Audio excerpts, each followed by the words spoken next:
Fakat en nihayetinde ailenin yüreğindeki ateş soğumadı. O soğumamasının nedeni de söz konusu olayın vahameti, vahşeti yani tarif edilemez boyutta.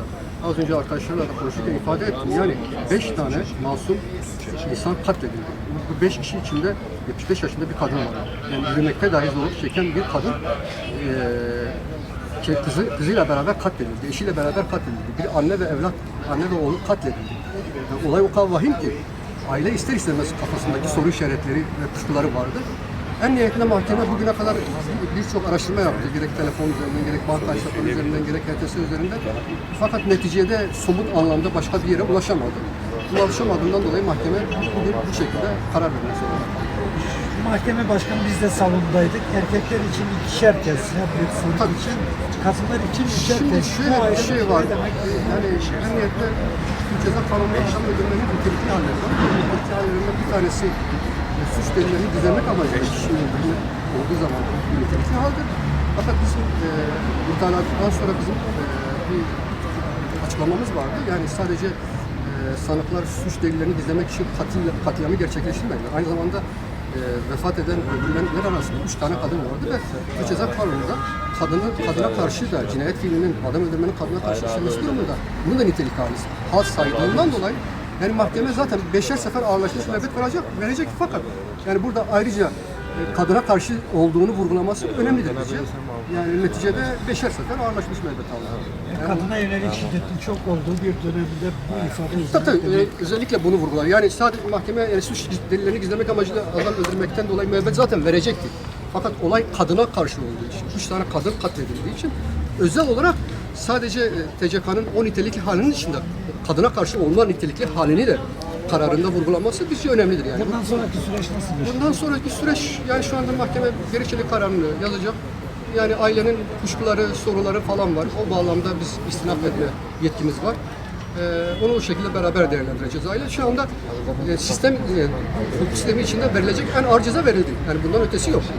Fakat hani ailenin o yüreğinin sönmesi meselesi doğrudur. Yani bir ateş sönmedi. Diğer tutuksuz yargılanan bir sanık için verilen kararları nasıl yani suç delillerini gizleme açısından suça sürüklenen çocuk için ceza verildi.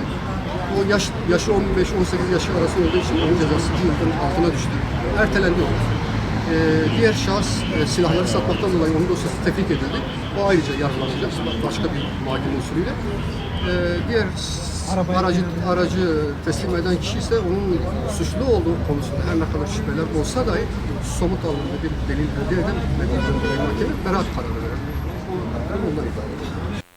هینته بگهن ام مخدورین اوی کیسه ها و دادگاه هنه دا ام وان انجامان ام پی معنینین جبر کو کیسه کو دادگاه کا وکری دیمینیتن اوه وکو بریارا مال باتت بیا او سر خوشیل کسو کارت خو خلکت کین سپاسی همی خلکت کین کو اوه بماوه 2 ساله انتظار و دادگاه چواری حکمه که درستایی بهتا دان زانیاری و حقیقت دیار بیتن لی ام داخاز الوی ولاتی بکن کن زیترین دم دا اوان داخاز یتما شول سر بیتا کرن جارکا دی پیدا شون تدا بیتا کرن او حقیقت بو خلکی ما بیتا راگهاندن اوان مروان بین اعدام کرن کرن دا ببتا ردعک دا ایدی هاولاتین چه ولاتین دیل وری نه نه تیرور کرن سمعت ولات ترکیه جی نه تشکاندن اب هندک مروفت پیس یت چپل یت کو تاوانه که مازن دجی مروفاتی انجام داین اف مروفت هنه علتکن سرطانکن ده کچو کرت هواجیل وی ولاتی دا کجن دیت وکیوانا تو نه اعدام کی ده ببتا اگر هنده صبحی بدهان تاوان دجی هوا و مالت هوا و دیکو و خشکو برایت هوا